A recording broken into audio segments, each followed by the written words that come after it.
verset Allah subhanahu wa ta'ala. C'est pour cela que Allah subhanahu wa ta'ala, il a donné cette ordre, wa rabbaka fakabbir. Et aussi, au niveau de la langue arabe, le terme exact m'échappe, mais si on regarde ce mot wa rabbaka fakabbir, c'est l'un des miracles du Coran. Rabbaka wa rabbaka fakabbir, on peut le lire dans les deux sens, de droite à gauche comme de gauche à droite, et nous aurons la même phrase et le même sens. C'est-à-dire que nous avons waw, re, be, kaf, fe, kaf, be, re. Et de l'autre sens, la même chose, waw, re, be, kaf, fe, kaf, be, re. Donc, de les deux sens, nous pouvons le lire, et nous avons wa rabbaka fakabbir. Ensuite, Allah qui dit wa thiyabaka fatahhir, et purifie tes vêtements. Donc, certaines personnes qui disent purifie tes vêtements, et d'autres personnes qui donnent ce commentaire que purifie ton intérieur. Exactement comme ton extérieur, tu l'as purifié des impuretés, alors ton intérieur aussi, ton cœur aussi, purifie-le de toutes les impuretés. Et et quitte les idoles. Éloigne-toi des idoles.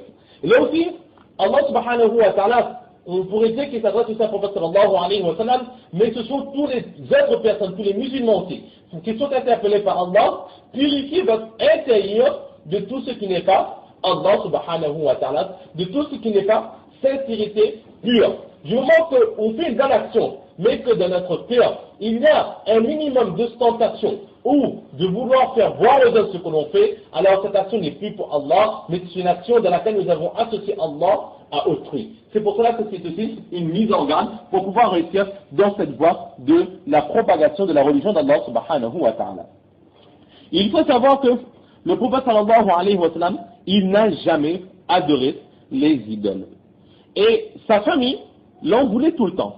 Il n'adorait certes pas les idoles, mais à chaque fois qu'il y avait des jours de fête, où il fallait aller célébrer ces fêtes devant les idoles, le prophète sallallahu alayhi wa sallam, il avait toujours une excuse pour ne pas aller. Mais une fois, sa famille était très mécontente, et certaines de ses tantes lui ont imposé de venir à cette fête et de venir voir les idoles. Le prophète sallallahu alayhi wa sallam, sous la pression faite par ses tantes, il s'est rendu dans ce lieu de fête où il y avait ces idoles. Mais tout d'un coup, sans aucune raison, le prophète sallallahu alayhi wa sallam, il s'est tourné et il est retourné chez lui. Après la fête, ses tantes, plus ou moins mécontentes, vont le voir et ils voient que le saint prophète sallallahu alayhi wa sallam, il est dans un coin et il est comme apeuré, comme quelqu'un à qui était arrivé quelque chose d'inquiétant ou d'affolant. Et là, ils vont questionner le saint prophète sallallahu alayhi wa sallam que qu'est-ce que tu as? Qu'est-ce qui t'est arrivé? Alors il dit que j'ai peur qu'un djinn ne soit monté sur moi. J'ai peur que le mauvais esprit ne m'ait attaqué. Alors là, les tantes vont dire, ne t'inquiète pas, je ne crains rien, quelqu'un qui a un aussi bon caractère que toi, exactement comme Khadija radiallahu ta'ala anha dit. Quelqu'un qui a un aussi bon caractère que toi ne pourra jamais être attaqué par le mauvais esprit. Mais dis-moi qu'est-ce qui s'est passé. Et là, le prophète sallallahu alayhi wa sallam dit que lorsque je suis venu dans ce lieu de fête, alors il y avait des idoles. Et j'ai fait un pas vers une idole, et soudain, j'ai vu un grand personnage, très imposant, tout de blanc vêtu, qui est apparu devant moi. Et il dit, oh Mohammed, fais attention, ne t'approche pas de ces idoles. Et là, lorsque j'ai vu cela, j'ai eu tellement peur que je me suis enfui. Et là, c'était Allah subhanahu wa ta'ala qui a protégé le saint prophète sallallahu alayhi wa sallam de ces idoles. Ou encore, c'est ça, la seconde explication de ce verset, qui est que éloigne-toi de toutes les actions qui pourraient amener la colère d'Allah subhanahu wa ta'ala sur toi. Voilà un peu, très légèrement, très brièvement l'explication de ces quelques versets. Ibn Shahab qui continue, فَقَمْيَ الْوَحْيُ وَتَتَابَعَ. Et les révélations se sont ensuite échauffées et elles se sont suivies. Ici, Humiya qui veut dire échauffer. Et c'est une façon de parler. Cela veut dire que à partir de cette révélation de Ya Ayyuhal Muddaththir, les révélations vont reprendre régulièrement. Ici, comme on dit, que, par exemple, dans le langage parole, qu'est-ce qu'on dit? On dit maintenant, viens, mes shorter. Ça veut dire que maintenant je suis prêt. Je suis prêt, n'importe qui peut venir et je vais combattre tout le monde, je vais jouer contre tout le monde et je vais tout le temps gagner. Et là aussi, c'est ce que le narrateur il veut dire, que les wahid, les révélations, les unes après les autres, vont se suivre. Et Watata Abara, c'est pour mettre de l'emphase sur ce qui a été dit auparavant, c'est-à-dire qu'ils vont se suivre les uns après les autres. Ou encore, on pourrait dire que Humiya veut dire que les révélations vont venir avec beaucoup de régularité et Tata Abara en grande quantité. Donc, à partir de, après Iqra bismi rabbika alladhi khalaq, il va y avoir un temps où il n'y aura aucune révélation. Ensuite va arriver cette révélation de Ya Ayyuhal Muddaththir, et à partir de Ya Ayyuhal Muddaththir, c'est là que les révélations vont commencer régulièrement et en grande quantité. Mais cela ne veut pas dire que tous les jours, à chaque moment, le prophète sallallahu alayhi wa sallam, il aura des révélations. Il pourra y arriver, il pourrait se faire que pendant 1 ou 2 ou 3 jours, il n'y ait pas de révélation, et ensuite cela reprenne. Mais il n'y aura pas de très grande coupure de plusieurs mois ou de plusieurs années. Voilà donc pour cette seconde partie du hadith. Et on continue. تابعه عبد الله بن يوسف وأبو صالح وتابعه هلال بن رداد عن الزهري وقال يونس ومعمر بوادره. Alors là, Imam Bukhari, il va mettre de l'emphase sur l'authenticité de son hadith. تابعه عبد الله بن يوسف.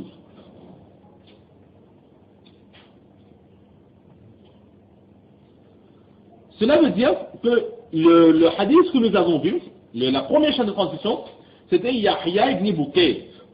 C'est le professeur d'Imam Bukhari, et ici, Imam Bukhari, qu'est-ce qu'il dit?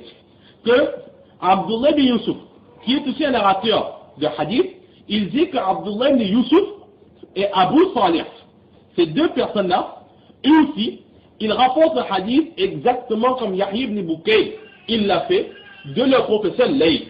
Ce qui veut dire que Layth, il a 3 élèves. Yahya ibn Bukayr, que nous avons déjà vu, Abdullah ibn Yusuf, que nous avons devant nous, et Abu Salih, qui est juste à côté. Donc c'est pour dire que Layth, il a 3 élèves, et les 3 élèves, ils enseignent la même chose, pour montrer l'authenticité de ce hadith, qu'il n'y a dans ce hadith aucune erreur.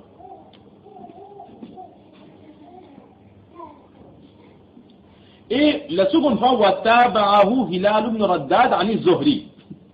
Ici, c'est quoi? Ils disent que Hilal ibn Raddad, il est lui aussi un second élève de Zuhri. De la première chaîne de transmission, nous avons Yahya ibn Bukayr qui dit de Layth, qui dit de Uqayl, qui dit d'Ibn Shihab, qui rapporte de Urwa et qui rapporte de Zubayr.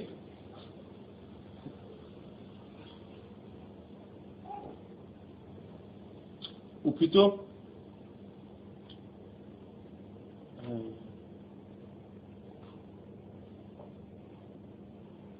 donc dans la section de transmission, dans le second Taba'ahu, c'est, oui, Uqayl. Il dit que Hilal ibn Raddad, il rapporte, lui, de Zuhri. Il rapporte, c'est-à-dire que dans la chaîne de transmission, nous avons Yahya ibn Bukayr qui rapporte de Layth, qui rapporte de Uqayl. Imam Bukhari, qu'est-ce qu'il dit? Qu'il dit qu'il y a une autre chaîne de transmission où, à la place de Uqayl, il y a Hilal ibn Raddad. Donc c'est un second élève qui, lui, ne rapporte pas d'Ibn Shihab, mais qui rapporte de...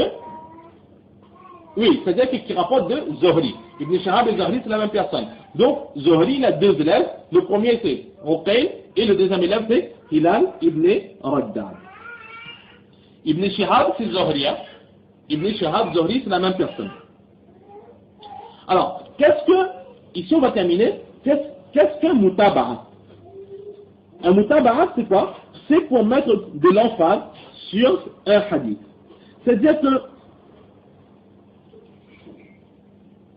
lorsque 2 élèves rapportent la même chose, on dira que ces 2 élèves, ils ont entre eux un mutaba'a, c'est-à-dire que les 2, ils rapportent la même chose.